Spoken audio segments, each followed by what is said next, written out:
تو یہ جب میں چہرہ دیکھتا ہوں یہ پھر مجھے پتہ چلتا ہے جیسے ویدر کاسٹنگ ہے. اللہ نے اس میں مجھے عنایت کیا ہے اور یہ تحفہ ہے کہ میرا جو اندازہ ہوتا ہے الحمدللہ 98% پرفیکٹ ہوتا ہے. کچھ لوگ اس پہ بلیو نہیں کرتے. جب وہ جاتے لیبارٹری میں جاتے یا اسکریننگ ٹیسٹ وہاں نکلتا ہے تو وہ یعنی کہ جو آپ نے اندازہ لگایا ہوتا ہے خوب اسکریننگ ٹیسٹ کے دوران وہی نتائج نکلتا ہے. الحمدللہ 98% اور سب سے پرفیکٹ فیس ریڈر اللہ تعالیٰ ہے. میں نے ایک نہیں کہیں گولڈ میڈل حاصل کیے. ایک میں نے برج العرب میں کیا ہے اور میں نے کینیڈا میں کیا ہے. ہانگ کانگ میں نے گولڈ میڈل لیا ہے. آپ جب میرا نام گوگل پہ ڈالیں گے تو آپ کو پتہ چلے گا کہ یہ ہے. لیکن کہ پیشنٹ آتے ہیں جن کو ہم کہتے ہیں میڈیکلی ریجیکٹڈ پیشنٹ, جہاں پہ میڈیکل فیل ہو جاتا ہے وہاں پہ ہمارا سٹارٹ ہوتا ہے علاج. لیکن چیلنج نہیں ہے, چیلنج نہیں کر سکتے کیونکہ شفا اللہ کے ہاتھ میں ہے. دینک سویرا کی سہم پیشکش میں آپ کا خیر مقدم. ناظرین, آج ہمارے ساتھ فریم میں ڈاکٹر احمد بلال صاحب ہیں اور آپ کو بتاتا چلوں کہ ڈاکٹر بلال صاحب جو ہیں کینیڈا میں رہتے ہیں لیکن ان کا اوریجن کشمیر سے ہی ہے اور آپ ایک ڈائگنوسٹک فیس ریڈر ہیں. جی ہاں, ان کے بارے میں یہ مشہور ہے کہ یہ کسی بھی شخص کا چہرہ دیکھ کر بھانپ لیتے ہیں اور اس کے جسم میں کس قسم کی مرض ہے, کون سی قسم کی بیماری ہے, اس کی یہ تشخیص کر لیتے ہیں اور اس کا علاج بھی تجویز کرتے ہیں. مزید اس تعلق سے ڈاکٹر بلال صاحب کے ساتھ ہی بات کریں گے. ڈاکٹر صاحب, سب سے پہلے پروگرام میں خوش آمدید. شکریہ. In the name of Allah who is the most merciful. Doctor صاحب ہم آسان بنانے کے لیے سب سے پہلے آپ کے اس پروفیشن کے تعلق سے بات کرتے ہیں. ڈائگنوسٹک فیس ریڈر, عام طور پر یہ قیاس کہتے ہیں نا کہ کوئی فیوچر دیکھ لیتا ہے, پاسٹ دیکھ لیتا ہے. ڈائگنوسٹک فیس ریڈر کیا ہے, کیا اس سے مختلف ہے؟ یہ ایک جب فیس دیکھتے ہیں تو مجھے پتہ چلتا ہے کہ اندر کا آرگن جیسے کڈنی ہے, لیور ہے, یہ اس میں کیا آپ اتار چڑھاو ہے, جیسے امبیلنس. ویسے ڈیزیز کا ورڈ تو میڈیکل کا ورڈ ہے. ڈیزیز ہمارے پاس ورڈ نہیں. ڈیزیز کوئی چیز نہیں ہے, بیماری کوئی چیز نہیں ہے. یہ امبیلنس ہے. امبیلنس کہ آپ کے آرگن میں بیلنس نہیں ہے تو آپ کو بیمار فیل کرتے ہیں. تو یہ جب میں چہرہ دیکھتا ہوں یہ پھر مجھے پتہ چلتا ہے جیسے ویدر کاسٹنگ ہے. وہ ویدر کو دیکھتے ہیں, کلاؤڈز دیکھتے ہیں یا کچھ اور دیکھتے ہیں, وہ کہتے ہیں کل کا موسم کیسا ہوتا ہے. یعنی کہ is it based on that جو ہم اندازہ لگاتے ہیں؟ ہاں, اندازہ لگاتے ہیں. لیکن اللہ نے اس میں مجھے عنایت کیا ہے اور یہ تحفہ ہے کہ میرا جو اندازہ ہوتا ہے الحمدللہ 98% پرفیکٹ ہوتا ہے. سر پھر تو میرا چہرہ دیکھ کے بتا دیجیے کیا وہ پھر بعد میں بتائیں گے آپ کو, کیونکہ کچھ چیزیں ہوتی ہے کانفیڈینشیل ہوتی ہے. جی جی جی. تو پرائیویسی ہوتی ہے. تو مجھے کچھ لوگ اس بیس پہ ویڈیو بھیجتے ہیں. ویڈیو تو کافی آتے ہیں. میں 1 منٹ کا ویڈیو دیکھ کے ان کو فیس ریڈنگ بتاتا ہوں کہ کیا کیا. کچھ لوگ اس پہ بلیو نہیں کرتے. جب وہ جاتے لیبارٹری میں جاتے یا اسکریننگ ٹیسٹ وہاں نکلتا ہے تو وہ یعنی کہ جو آپ نے اندازہ لگایا ہوتا ہے خوب اسکریننگ ٹیسٹ کے دوران وہی نتائج نکلتا ہے. الحمدللہ 98% اور سب سے پرفیکٹ فیس ریڈر اللہ تعالیٰ ہے. تو کوئی چیلنج نہیں کر سکتا ہے. چیلنج کہیں بھی نہیں ہے. تو یہ اللہ کے دین ہے. تو لیکن ہسٹری میں جو مجھے ٹائٹل ملا ہے یہ پہلے 15ویں صدی میں ابن سینا تھے. جی جی. دوسرے 18ویں 19ویں صدی میں حکیم اجمل خان تھے. تو جنہوں نے بھی یہ ٹائٹل دیا وہ کہہ رہے 21ویں صدی میں آپ ہے. تو یہ اس طرح کا یہ اللہ کا بڑا کرم ہے مجھ پہ. اور اس لیے میں کانفرنسز میں جاتا ہوں, ورکشاپس میں ڈفرینٹ. اس تعلق سے بات کریں گے لیکن تھوڑی کلیریفیکیشن, 21ویں صدی کے ابن سینا آپ کو کہا جاتا ہے, اس یہ ٹائٹل میں تو یہ نہیں کہہ سکتا. وہ کہتے فیس لوگوں کی جانب سے آپ کو یہی خطاب دیا. میں اپنے آپ کو وہ نہیں کہہ سکتا ہوں. میں کہتا ہوں چلو ٹھیک ہے, اگر کسی کا فیس ریڈنگ صحیح ہوا تو علاج صحیح ہوا, وہ میرے لیے بہت بڑی خوش قسمتی ہوتی ہے. لیکن آپ نے جو گولڈ میڈل حاصل کیا ہے کیا وہ اسی پڑھائی میں کیا ہے؟ میں نے ایک نہیں کہیں گولڈ میڈل حاصل کیا. ایک میں نے برج العرب میں کیا ہے, وہ میں نے ویژن امپرومنٹ کیا ہے. اور میں نے کینیڈا میں کیا ہے وہ نیچرل ویژن امپرومنٹ جو ہوتا ہے اور فیس ریڈنگ جو ہوتی ہے.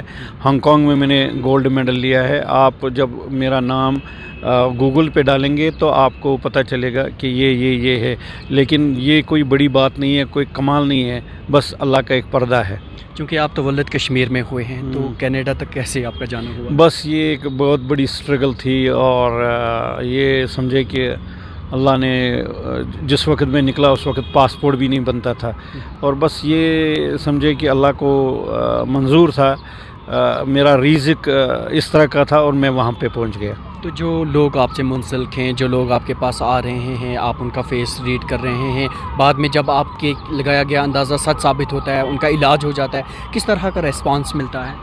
नहीं, मेरा रेस्पॉन्स तो अल्लाह ताला की फजल करम से लोग बड़ा वो कह रहे हैं कि हमारा इलाज। फिर मैं क्या करता हूँ, मैंने नेचुरल मेडिसिन में पहले मैं चाइनीज़ मेडिसिन में हांगकांग से की, उस वक्त ब्रिटिश लॉ था। फिर मैं कनाडा गया, वहाँ नेचुरोपैथ किया। फिर मैं अमेरिका गया, वहाँ मैंने नेचुरल विजन इम्प्रूवमेंट, यानी आँखों को दवाई के बगैर इलाज कैसे करना है। अच्छा। तो इस तरह के पेशेंट आते हैं जिनको हम कहते हैं मेडिकली रिजेक्टेड पेशेंट, जहाँ पे मेडिकल फेल हो जाता है, वहाँ पे हमारा स्टार्ट होता है इलाज। लेकिन चैलेंज नहीं है, चैलेंज नहीं कर सकते, क्योंकि शफा अल्लाह के हाथ में है। अगर अल्लाह ने मुझे इसलिए चुना है, वो बड़ी मेहरबानी है। कोई ऐसी मिसाल दे पाएंगे सर, आप जिस पेशेंट को डॉक्टर ने इलाज करके भेज दिया हो, वो आपके पास आया हो और आज वो ठीक हो? अभी वो गूगल पे जब आप डालेंगे तो वहाँ आपको टेस्टिमोनियल मिलेगी, जिनको ट्यूमर था, जिनको डॉक्टरों ने कहा किसी के सर में ट्यूमर है, अगर इसका ऑपरेशन किया जाए फिर भी आपको मरना है, नहीं किया जाए फिर भी 2 महीने में, आज वो भी ज़िंदा है। जिनकी टांगें काटनी थी शुगर से, आज उनकी टांगें ठीक है, वो चल रहे हैं। ऐसे कहीं जिनको वो लिवर ट्रांसप्लांट करना था, जिनको बाईपास पे जाना था, हम क्या करते हैं, जैसे मेडिकल है वो कहते हैं आपकी आर्टरीज़ में ब्लॉक है, आर्टरीज़ ब्लॉक है, लेकिन हम समझते हैं कि वहाँ पे किसी आर्गन का गैस है, यानी क्लाउड जैसा है। हम उसकी दवाई देते हैं, वो निकल जाता है, कोई सर्जरी नहीं। फिर उनको डॉक्टर कहता है कि पिछला जो टेस्ट था वो है, अब ये टेस्ट है, आपको सर्जरी करने की ज़रूरत नहीं है। मैं रमज़ान में मैंने 4 मुल्कों में रमज़ान गुजारा है, और मैं इंडिया आया था। इंडिया से पहले मैंने स्विट्ज़रलैंड की जो ये सर आप मुख्तलिफ ममालिक का दौरा करते हैं, ये किस सिलसिले में जाते हैं? लेक्चर्स देने के लिए, लोगों का इलाज करने के लिए, या और किसी? ये असल में जो मैंने कहा ना, जिनका इलाज नहीं है वो बुलाते हैं। जब वो नाउमीद होते हैं वो होटल बुक करते हैं, या कॉन्फ्रेंस में किसी टॉपिक के, वुमेन्स हेल्थ पे मेरा टॉपिक होता है, या कोई उस पर लेक्चर देने होती है, वहाँ पे पेशेंट निकल आते हैं बड़े। इवन कि मेरे पास अल्लाह ताला ये तकब्बुर से मेरे पास डॉक्टर भी इलाज करवाते हैं, तो उनका अपना सिलसिला है और मेडिकल का अपना सिलसिला है।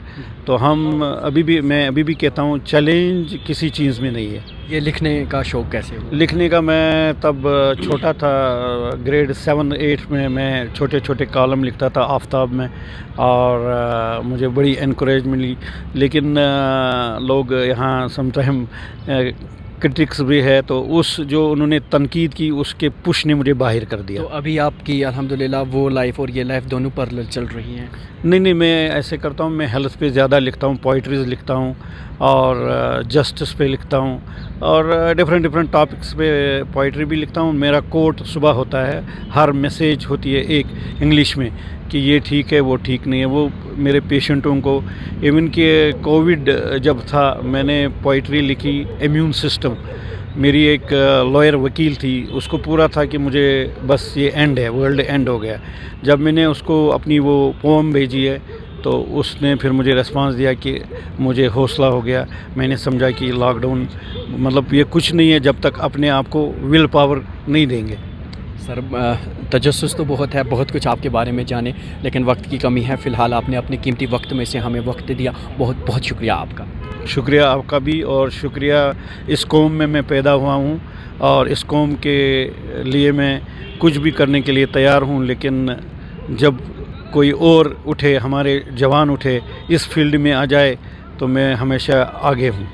बहुत बहुत शुक्रिया बात करने के लिए। तो नाज़रीन, आप थे डॉक्टर अहमद बिलाल साहब, और आज की इस खुसूसी बातचीत में हमने इनकी ज़िंदगी के ताल्लुक से बात की।